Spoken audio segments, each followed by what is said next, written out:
something there. And, you know. Oh, no, Germans. That's just fun. That's stupid. All right. What's up there, YouTubers? With us today is a 1942 M1 Garand from the CMP. It is a Springfield Armory with a 6-digit number being 627189. For anyone who is curious, I date that back to 1942. I got this from the Civilian Marksmanship Program down in Talladega, Alabama, which is just fun to say. Talladega, Alabama. Anyway, what we have set up downrange is a 100-yard, 10-inch ring steel target, which is, you know, probably made by Germans or something, since the Garand wants to hit it. Now, there is some confusion whether it's called Garand, Grand, if you want to be super not right. I've been guilty of calling it a Garand because that's what everyone calls it, but you call it Garand. Because that's the dude's name. The guy who invented this, Garand. So that's what it is. It's a Garand. Because of the way it is. It was wonderful to walk into a room down in Talladega, Alabama, and just be able to pick out and sort through the M1 Garands. And this is a field grade, but I really love the stock on it. The stock is like this, you know, this beautiful oily wood. It's got a lot of character, a lot of dings, and this is a Danish stock. It has that marking right down yonder. It's got a P on it. So my understanding is that they redid them in Denmark many, many years ago, and then the CMP got a hold of them and got the rifles back. So is this all original? No. But is it pretty close to it? Yeah. And is it in great condition? Yes. I'm really happy with my purchase at the CMP for a field grade. This thing is awesome. By today's standards, the M1 Garand is super heavy, but this rifle is actually really light. It only gets heavy after a while, like what I'm doing right now. And if you think about the context of the time, you could have been carrying a Thompson, which is pretty much an all-steel gun, very heavy, bigger than you'd think it would be. And then you also could have been carrying a BAR, which is definitely a lot of ass for a weapon.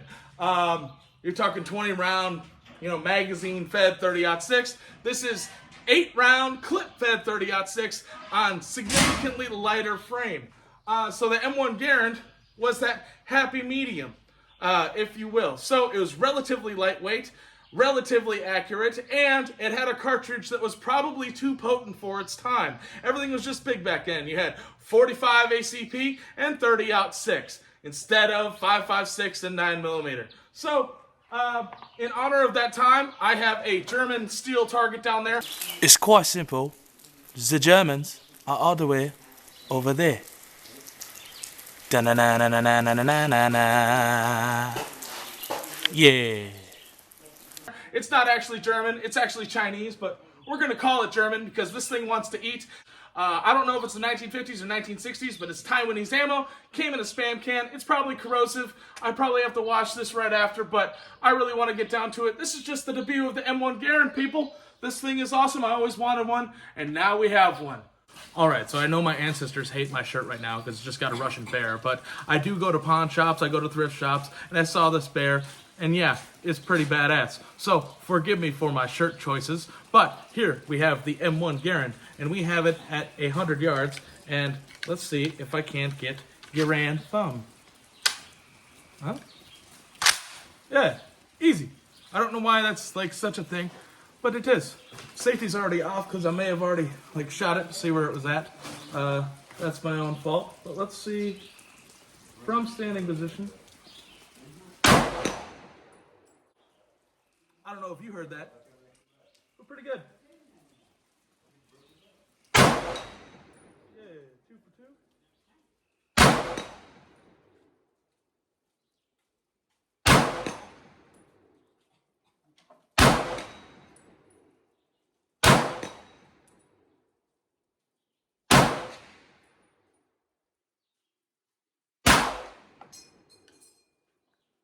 Only missed 2 toward the end there. I think that was my fault. My glasses are very foggy. Anyway, that was fun. M1 Garand time. Missed that one. There we go.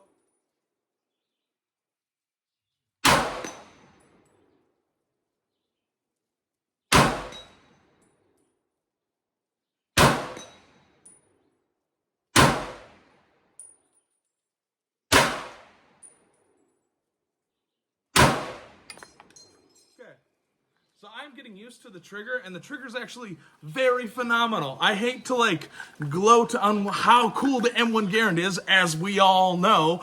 But yeah, the trigger is fairly awesome. Let me point it in a safe direction. And you can see the trigger has a nice hue. You bring it back to its wall. I can do all I want right there. That's just jiggly, but it's got nice spring tension, but it's very light when you get to it. I'll do it again, okay? So I can do whatever I want. Try to get good lighting there. And then once you get to the wall, very nice and light. It's pretty awesome. It's pretty awesome. Not gonna lie. Let's try and get her again. 100 yards.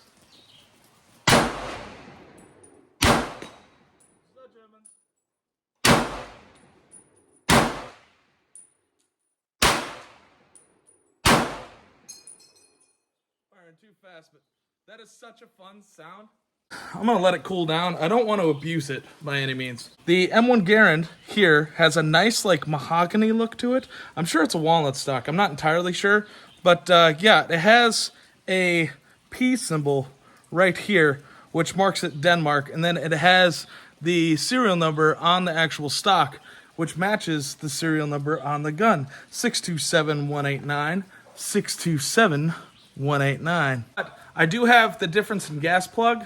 I just wanted to change the gas plug out. I have the original in the CMP case, but the gas plug should help mitigate. It's not the one you want, where you can adjust it from the front and have your gas actually shoot out of the gun, but it gives it more of an air gap in case I run anything a little bit too hot. It has a little bit of a grace period, so it's not slamming the op rod home. So hopefully that helps. Everything else is original besides that.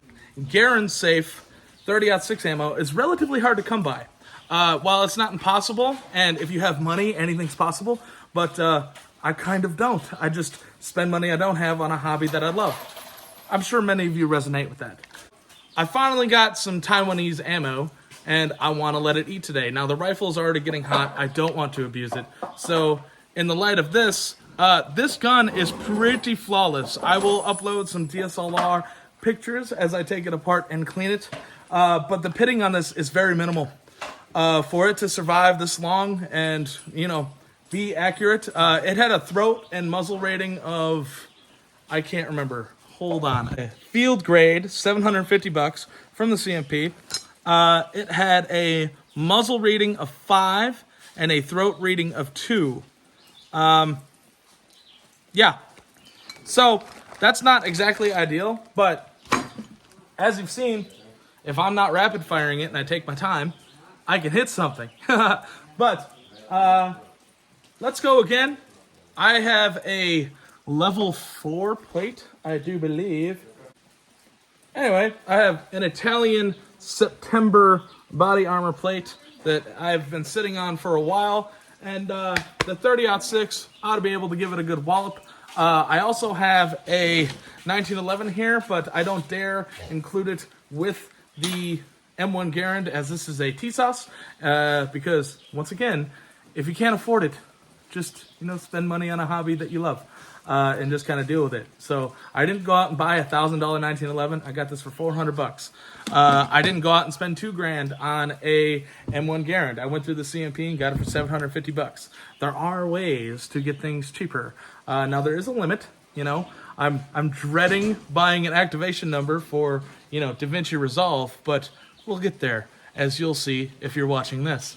Anyway, I'm gonna go set this up at 50 yards, and I'm sure the 30-06 will go right through it. Level 4 plate. Yeah, let's do it.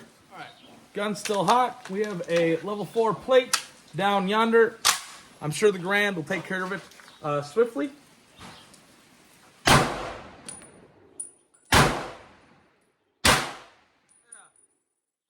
Something there, and you know, oh no, Germans. That's just fun. That's stupid. All right, let's go look at the plate. It's on days like this that I am confused, brother man. Look at that level 4 plate, 30-06. It looked like it exited here, but like I didn't shoot there, so that's just the entry blowing back. Here's the other side, no pass through. So That's interesting. Let's shoot this up close because, you know, you think a 30-06 would probably go through a level 4. I get level 4 is rated for it, but this is September 99. It expired. So I guess body armor's still good, like forever. While we're at it, let's go check our plate up here and see what we got. All right, here's our plate at 100 yards. It seemed to have stood up fairly well. Sorry for my shaky hand. I run weed trimmers for a living, so, you know, having a steady hand and doing art like wood burning and stuff can sometimes be a challenge. Today's one of those challenges. So, shaky hand camera, here we go. Here's our steel plate. It seems to have held up fairly well, I will say. A couple chips right out the top. And other than that, yeah, nothing too shabby here. Yeah, I don't know how much more I want to film, but gotta be something, right? I got ammo. We're at the range. It's gonna be a good day. Haha. Yeah. All right, to my surprise, the level 4 plate did stand up to Taiwanese 30-06 ammo. So I moved it a bit closer. Say.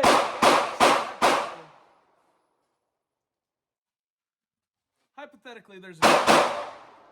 Hypothetically, there's a German. Hypothetically, there's a German. Hypothetically, there's a German. Hypothetically, there's a German. That's just what I got to deal with here. Hypothetically, there's a German right there, and he's wearing level 4 armor, and you got to win. So you just, you know, that might have took it, because it just broke that target stand. So if it didn't go through, if it didn't go zipping right on through, that means it absorbed it through the stand. Pretty impressive, I got to say. Oh my gosh. Oh, geez there, buddy. Look at that. That's just fascinating. Dude, you know, almost point blank distance as far as a rifle goes. Yeah, it stopped at 30-06. An expired plate stopped at 30-06 out of an M1 Garand.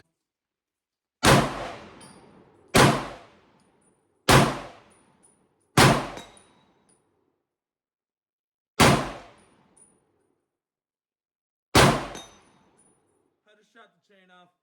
Oh well.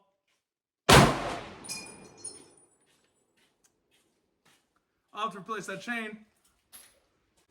Shooting hobbies are expensive. Anything you shoot at is bound to be destroyed at some point. That's kind of the point of shooting, yeah.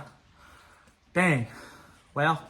The full effect of doing a Garand video has come into play. It is now raining, just as it was on D-Day. A nice overcast of rain.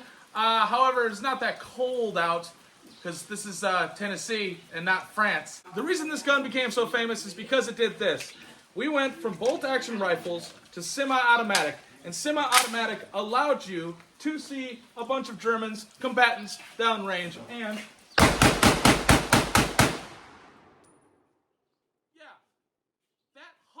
a little bit more ass than a bolt-action 1903. Now, the 1903 is nice. The Enfield is nice. All those rifles are wonderful. But it can't do that.